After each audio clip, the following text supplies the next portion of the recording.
Thank you for always keeping faith with us. It is your flagship program this morning on ITV, and that particular Thursday program that beckons on all Nigerians to be a participant, a loyal and devoted participant in the processes of nation building, nationalism, and you. This morning, we will be taking a look at the presidential pardon just granted to two former governors. I am your host, Ebenezer Oyetaki, and with me to take a look at this topic this morning are two gentlemen. They are both barristers. So to my first right, we have Barrister P.A. Garuba. Nationalism and you. It is my duty to build this nation. You're most welcome. Thank you. And to my immediate right is Barrister Tijani Ahmed. Nationalism and you. It is my duty and responsibility to build this nation. Thank you. You're most welcome. Presidential pardon, particularly to those two former governors. Nigerians have been reacting. So, we are also here to examine that presidential pardon on behalf of Nigerians. Let me take you first, Barrister Garuba. Your take on that presidential pardon when it comes. Thank you very much. My first take is, legally, it is the duty of the president. It is part of his duties as commander-in-chief, as governor general of this nation. Now, this duty is part of those for which both the judiciary and the executive have put in place to help decongest the prisons. Now, irrespective of the persons who have been pardoned, it will glad you to know that aside these two politicians who were pardoned, there are at least about 157 other inmates who were pardoned. Now, in my opinion, we are overshadowing the thoughts of the money spent on these two individuals or prosecuting these two individuals from looking at the other inmates who by one way or the other must have been unjustly sentenced, who might have served time, reasonable time. The truth of the matter is that Nigerians are not even concerned. They are not against those other 150. Nigerians are talking about the governors particularly because their issue has to do with corruption. Yes, according to, yes, I understand why Nigerians are more focused on those two persons. These are two former serving governors. The governor of Plateau State in the person of Darie, and the former governor of Taraba State. Now, the question that goes across minds of Nigerians is, which I'm sure is correct, is why pardon them after so much has been spent in prosecuting them over the years? Now, the president, in his wisdom, alongside his advisors and his Federal Executive Council, are jointly responsible for carrying out this act. Their role is just advisory, but the final decision rests on the president, with the president. Now, several applications were made for pardon by the president. And from the words of the Honorable Attorney General, a few names were rejected from that list that were forwarded to the president for him to look and pardon. Let me quickly revert to Barrister Ahmed Tijani, your take on this issue. Thank you very much for having me. Once again, I appreciate you for bringing me here. You see, let me start with my reaction. I was not surprised when I heard that Joshua Dare and Jolie Inyame, ex-governors, were granted presidential pardon. I wasn't surprised. As a matter of fact, I've decided to create a shock absorber in my system, not to be surprised about whatever this government does. Why did I say so? It is this same government who none of the promises that this government has made during the build-up to the election that it has fulfilled. The government promised us security. We are at the worst of it all in terms of insecurity in the country today. The government promised that it was going to build refineries. Not even half has been built. Rather, it takes pride in telling us that Dangote, one of its achievement is to tell us that Dangote is building or has built a refinery, as if Dangote is going to sell it free for Nigerians. You see, so even government's own will not be free. It will not even be free. So, but what I'm saying is that they take pride. One of its achievements is to tell you that Dangote refinery is there. You understand me? So the point I'm making is that I am no longer surprised about anything that the government does at all. And that was why on the 14th of April, when I heard that presidential pardon has been granted to Joshua Dare and Jolie Inyame, I just said it is one of those things that this government... What is your issue with it? Wait, yes, I'm coming. I'm just trying to create a background. Okay. I'm trying to create a background. A lot of persons were surprised, and I was telling my friends, both in the legal profession and outside the profession, I said, no, you don't need to be surprised. You should look at the antecedents of the government. When you look at the antecedents of the government, then anything the government does, we should expect more shocks. Between now and May 29, we should expect more shocks, even worse than this. Now, let me go to the issue that you have asked me. First of all, let's look at it legally. Is it right? Is it constitutional for the president to grant pardon? They call it prerogative of mercy. Yes, it is constitutional. The Constitution gives the president the power to do what he has done. Now, like every other powers, like the issue of granting bail, it's like a court, a judge who is granting bail. The judge has the power to grant bail. But that bail, the power to grant bail, like the power to grant prerogative of mercy, is a discretionary power. And such discretionary power, it must be exercised judicially and judiciously. It is not at large. You don't just come because you have power to do a thing and you just do it without putting certain things into consideration. For instance, a judge has the power to grant anybody bail. Anybody that appear before him. You understand? Granting bail, you will grant. But before a judge grants bail, you don't just abuse your power to grant bail. There are certain things you must put into consideration. The possibility of that accused person coming before you if you grant him bail. The possibility of him not jumping bail. You put these things into consideration. The possibility of him tampering with investigation.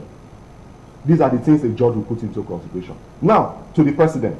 Before you grant presidential pardon, there are certain things you put into consideration. Yes, the Constitution allows you to do so. So what are those things? What good? Public interest. What is the interest? What did the president set out to achieve by granting the bail, by granting presidential pardon to these two individuals who are still serving their term? Let me tell you, the grant of this presidential pardon has made nonsense to the entire anti-corruption fight of this government. It has made nonsense. It made nonsense to the efforts of the EFCC, who prosecuted these gentlemen since 2007 till when they were, both of them were, Dare was convicted on the Supreme Court affirmed the decision of the Court of Appeal in the case of Dare in 2021. In the case of Jolie Inyame, the Supreme Court affirmed the decision of the Court of Appeal in February 2020. You see the long period that these things took, 2007 to 2021. A lot of resources have been spent. A lot of resources were spent. The effort of the judiciary has been thrown down the drain.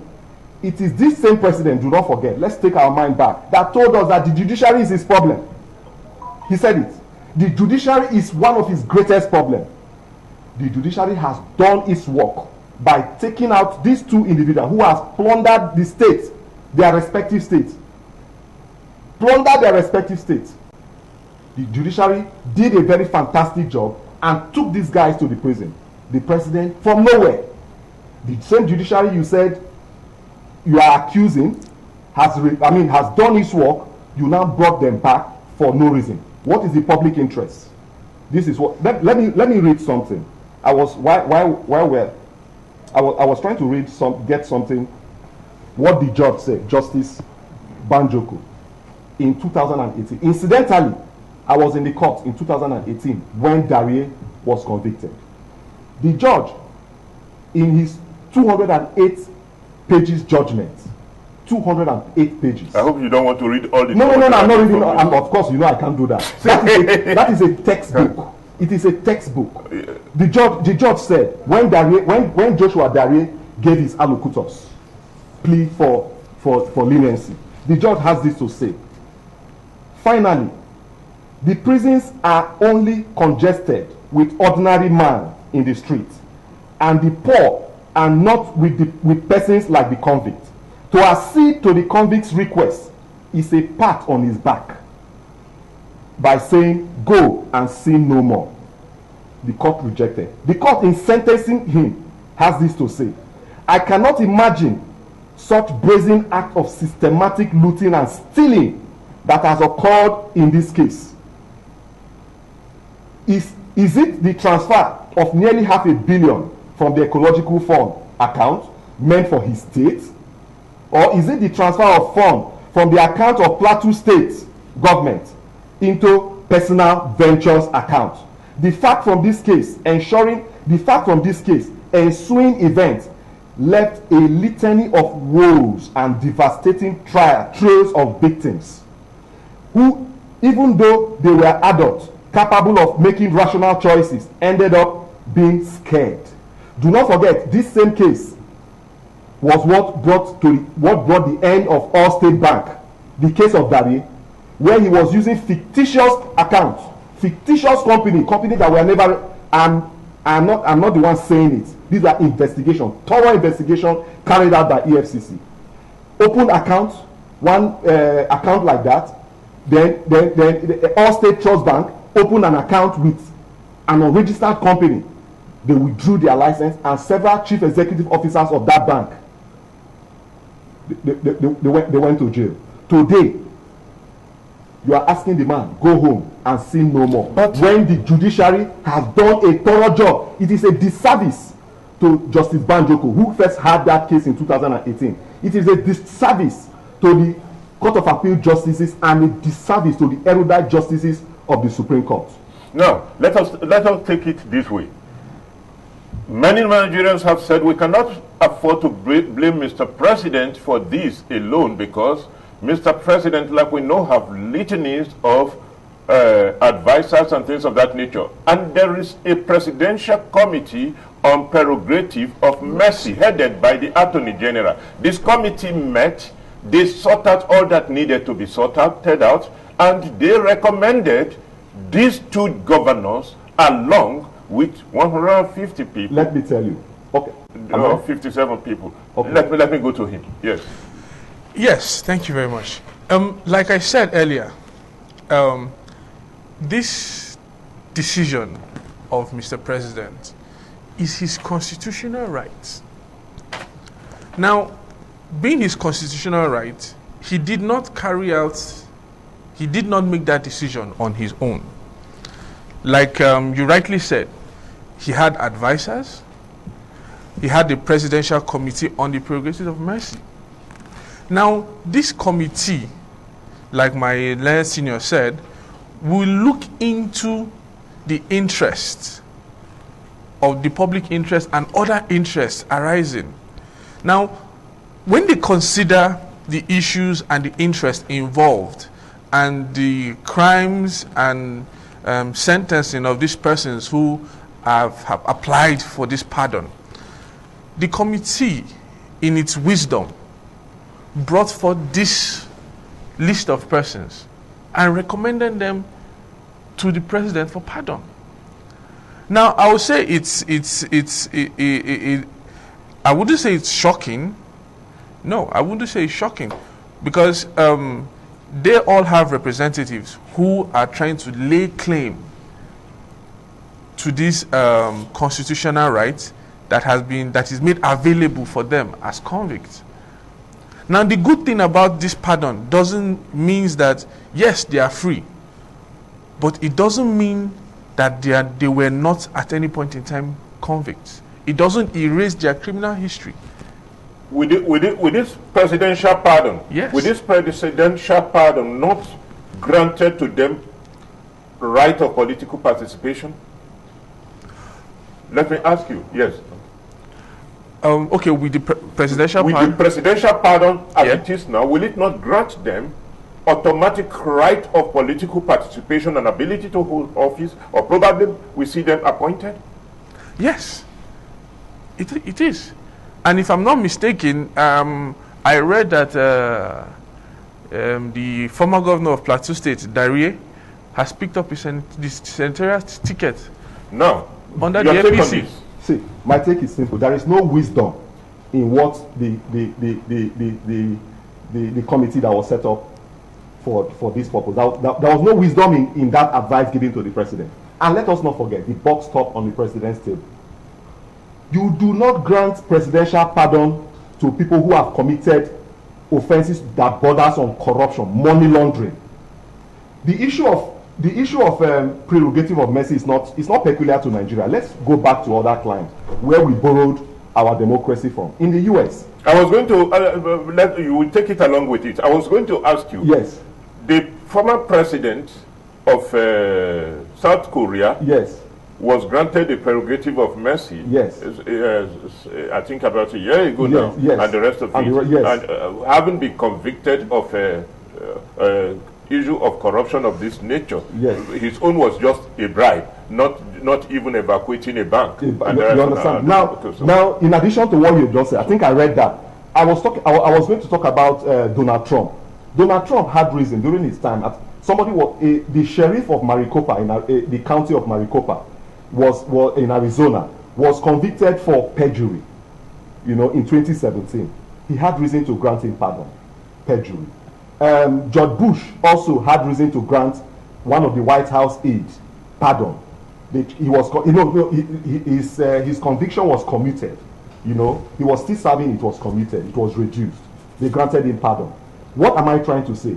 The point I'm laboring to make is that in other climes, the kind of offenses they grant for which pardons are granted are not grievous offenses like the one pardon was just granted to these two gentlemen. Perjury, lying under oath. It is an offense, but there are offenses and there are offenses. You understand me? Offenses that borders on cheating. There have been instances where you grant pardon to these persons. You don't grant pardon to people, individuals like this. What purpose does this pardon aim to achieve? That is the question. What is the purpose? I read somewhere that the reason, from one of the presidential aides, that the reason adduced by the council for granting presidential pardon to these two people and indeed others, and don't forget, eyebrows were not raised for others. It is just these two persons. Exactly. These two persons. Do you know why? They are still serving their term.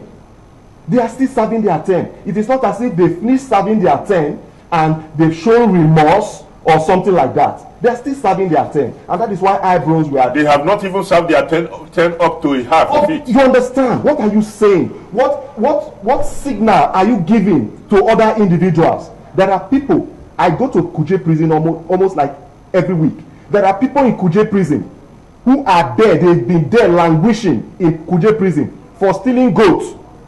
Some do not even know the offenses for which they were committed, and here you are giving a man who has drained the account of a state. You understand me? And please, before you go to my colleague, let me say this: the import of presidential pardon is like you have never been convicted before. That is the meaning. Go home and sin no more. In fact, you are not a sinner. He can contest right now. The privileges that you and I, three of us seated in this studio, enjoy is the privileges that both of them will now enjoy, and even better privileges. Like he said, that he has obtained a form.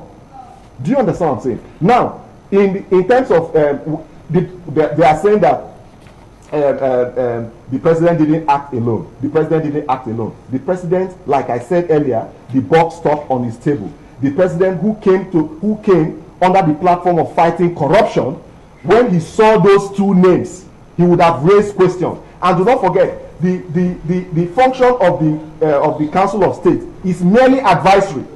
The president is not bound by their advice. I say this authoritatively. You are a lawyer, you can say that. So let me go to you. Now, yes, sir. One thing is very imminent and recurring here. That is the love of Nigerians entirely to fight corruption. That is what people are saying. That, okay. Let us just proceed for break. We will be back in a minute.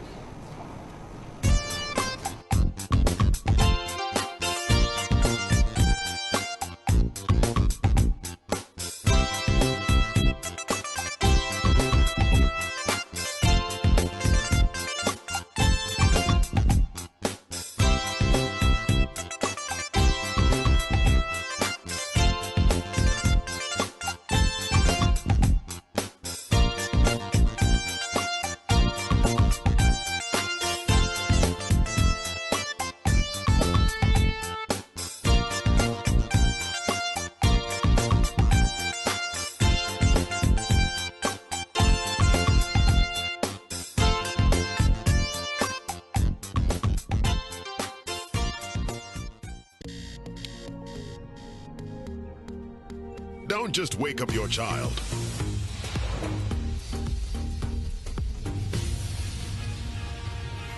Wake up the champion in them.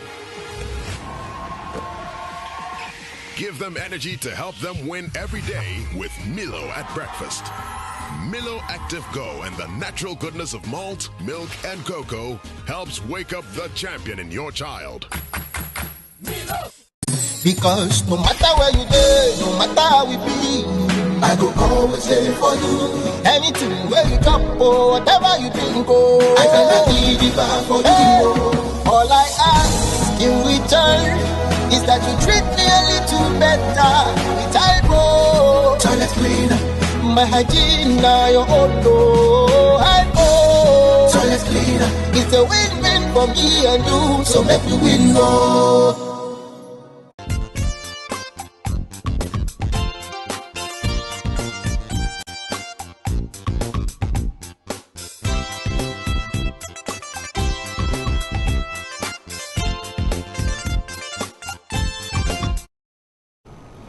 You're welcome back to Nationalism and you on TNI this morning on ITV, and we are still with our two guests, Barrister Garba and Barrister Tijani Ahmed. Yes, I was going to ask you, one thing is very visible in this particular presidential pardon vis-a-vis Nigerians' reactions. It underscores the fact that Nigerians really queue behind Mr. President solidly to see corruption defeated. They are so enthusiastic about the fight against corruption. That is why they are able to pick out the two ex-governors who looted their state to stupor and were convicted. And they are saying that this is antithetical to the avowed commitment to fight corruption and whatever implications for it. An elder statesman was saying yesterday and said, why don't we get rid of ICPC, get rid of EFCC and the rest of it, if this is the way we want to fight corruption? Your take on this? Thank you very much. I understand the cry and the yearnings most Nigerian citizens. Were this cry and yearning not anticipated by the Presidential Committee and Mr. President? Yes, they must have. They must have. Like my learned senior said, the advisory committee, the decision for the pardon is not final on the advisory committee. It is final on the president. Now, as much as the advisory committee have brought forth these persons to say, these are the the list of persons we are approving for your consent. And furthermore, they took it to the National Council of State meeting. Couldn't they have prevented which also this? Approved. Now, the question Nigerians should have been asking is, why when these two names on these two when this committee sat, why weren't they removed or kicked against? Why weren't they? Just like in a plenary session at the Senate, when the Senate president is deliberating on matters before him, it is always the yeas that have it, those in support, not those who are against it. Now, if the number of persons advising the president are for the pardon of these two persons, those against it are likely not to be heard, will likely not be heard. When the decision is brought to the president and it is said, okay, these are the number of persons we have brought forth for you to approve, to pardon. These are the list of persons we feel are worthy enough or qualified enough, for this pardon. Now, the president now will look at their recommendation and in his own wisdom decide if this number of persons, based on his interest and the interest of his nation, worth it. Now, what you and I may not know or do not know is what interest they must have looked at to arrive at that decision. Now, many Nigerians and opinion molders that have spoken on this issue, both on the street and on even other televisions media, one issue they are raising is that these particular decisions appears to be classically informed by political expediency and opportunism. Maybe what they meant by that is that maybe these two governors have paramount political influence that they can harness in order to better their electoral their election or electoral capital come 2023. And you confirming that one of them has even run to pick a Senate this thing. Yes. Is it not for political opportunism? Is decisions that particularly concern the question of corruption supposed to be taken on public interest or on political opportunism? No. Yes, let me take the flow from you. Well, let me also take it from where he stopped. You asked the question that, to paraphrase what you have said, that Nigerians are unanimous. Nigerians stood behind the president in this fight against corruption. That is one evidence that showed from this. One evidence that showed. Cut across every strata. All the people I have seen on television or heard on radio and all the social media, they are unanimous in condemning this presidential pardon granted to these two men, not to others. Don't forget that over 150 something persons were granted presidential pardon. Nobody is talking about the other ones except these two. It goes to tell you that there is something wrong, fundamentally wrong, about the grant of this pardon. I have said it earlier before we went for break. What purpose did the government set out to achieve by granting presidential pardon to these two persons? The only irresistible conclusion I could draw from the act of the president and indeed the state council, the ignoble act is an ignoble act, to say the least. The only conclusion I could draw is that it is merely for political purpose. Merely for political purpose. The build up to election have started. Campaigns, it has started. Yes. Why did you release? Of course, there is even no time to even release him. But why did you release him at this critical moment? Why?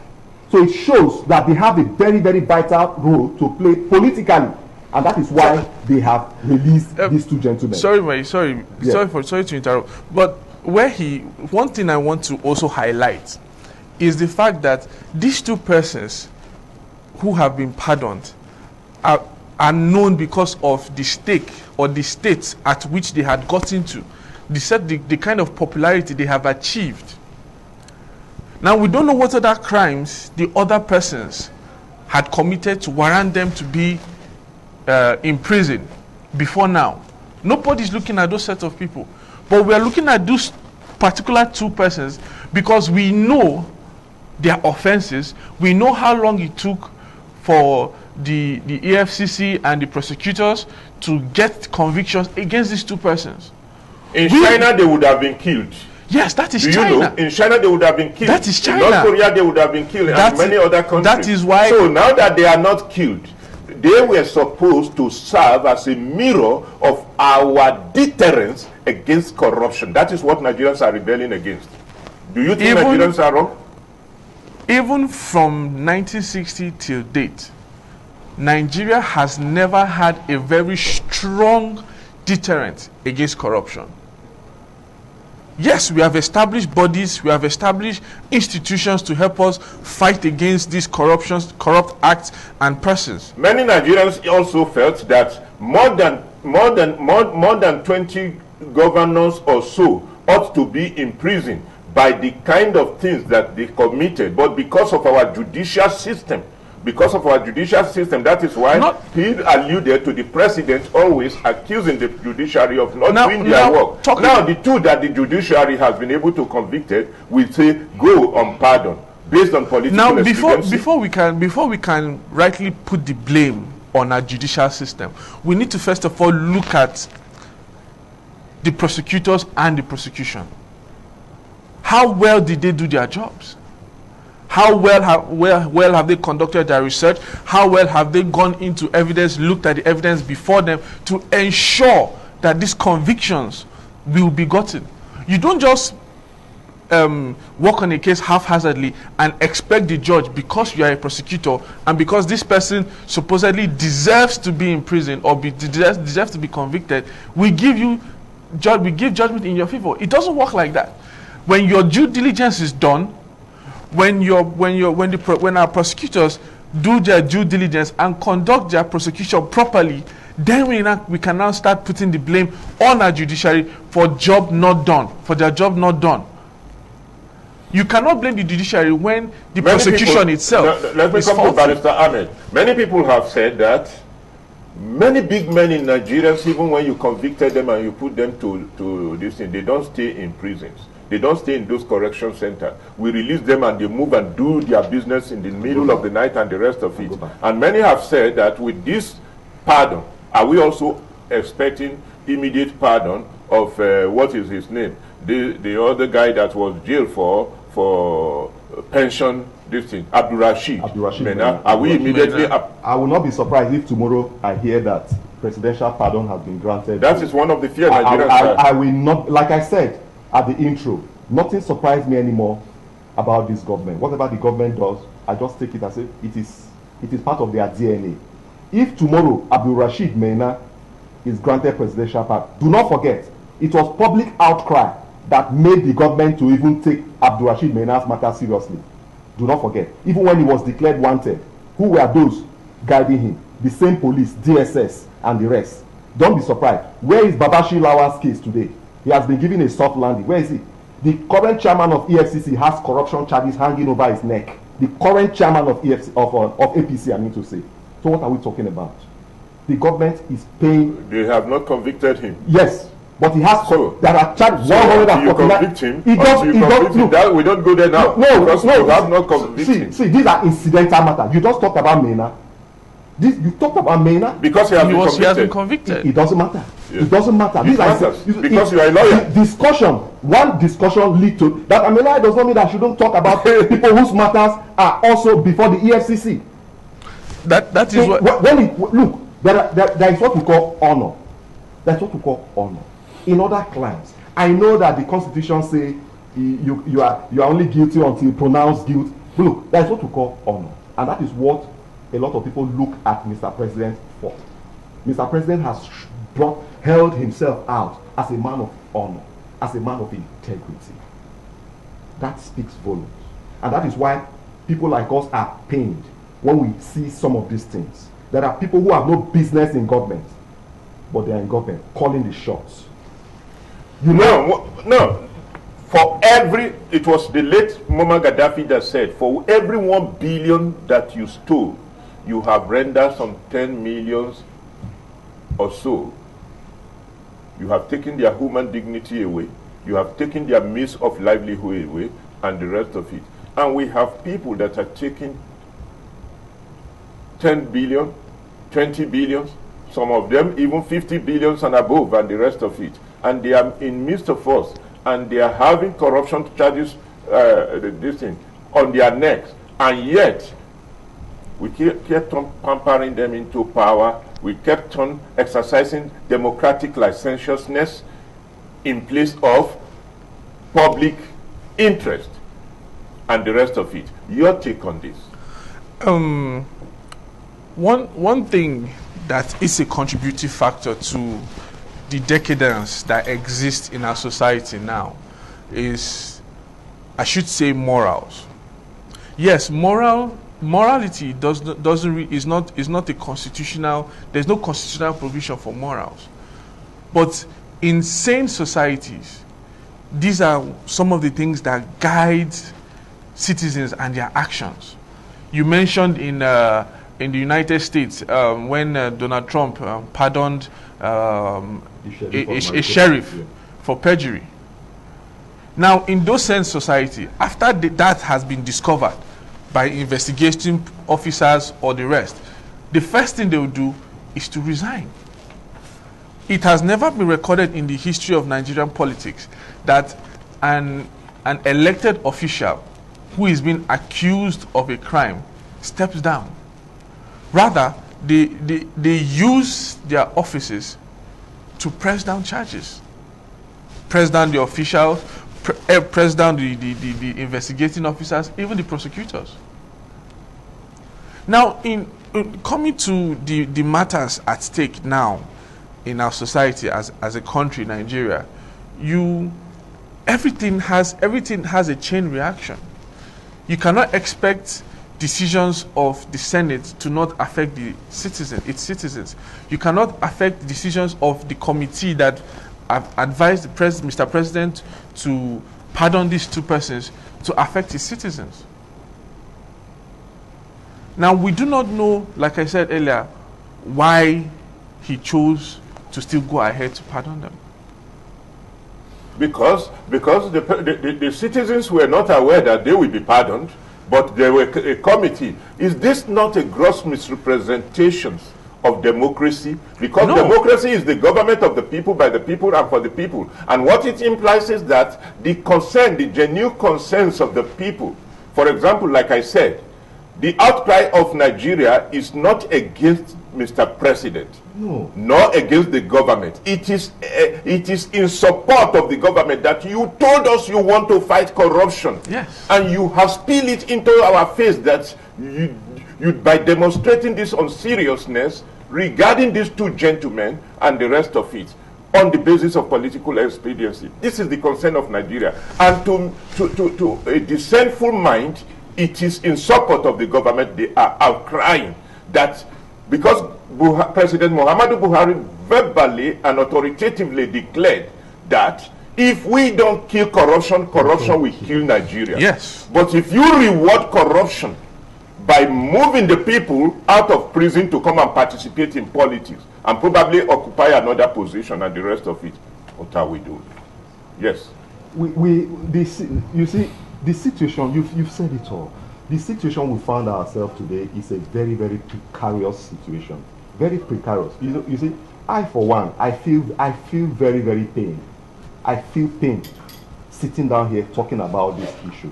You see, I had high hopes about this government. High hopes. I remember in 2015 when I cast my vote for the current president. 2015, not in 2019 anyway. When I cast my vote for this president, I was so happy. I felt fulfilled. I felt fulfilled. I wasn't compelled.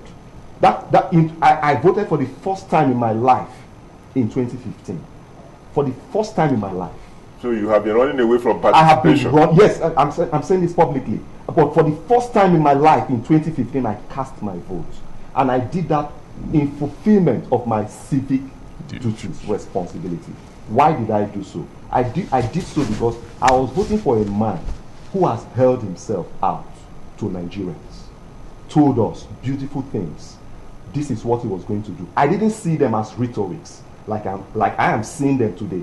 They were rhetorics. We've been hoodwinked by this current president. I stand to be corrected, but this is what I feel passionately inside me. I'm not a baby anymore. But many Nigerians will disagree with you, and they will tell you authoritatively that this government has performed better than all the governments before this democratic order. We are not in discourse of those particular issues today, but if we lay out them and the rest of it, this government has performed economically. In the fight against corruption, we may not be where we ought to be, but definitely it has done better than others. Could you please let me? I've been talking since I was talking. When you asked me this question, I've been using the pronoun I.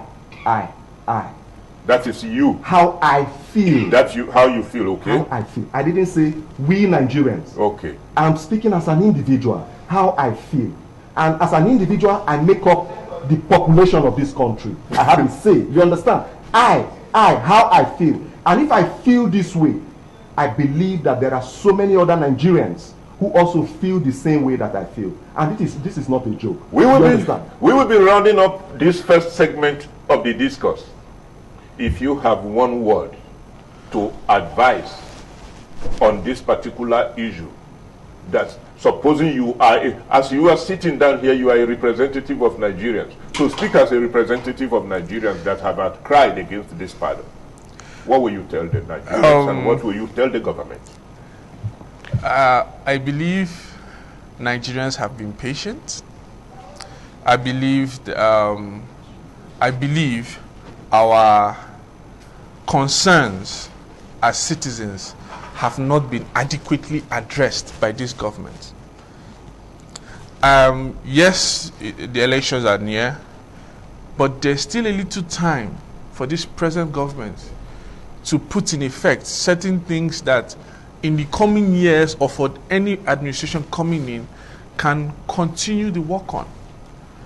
You want a greater legacy? Yes. That address Nigerian concern. You, what will be your final saying to both the citizens and the government? Two things. Yes. Two things. One, to the government. President Muhammadu Buhari should, as a matter of urgency, withdraw the presidential pardon that he has granted to Joshua Dare and Joel Inyame. He should withdraw it as a matter of urgency, because that pardon has sent a wrong signal to Nigerians, and it is the very antithesis of his anti-corruption fight. Then to Nigerians, my appeal to you is to remain calm. Whatever you do it in accordance with the law. If you do not have your PVC, go and get your PVC. Thank you very much. We have been talking with two gentlemen.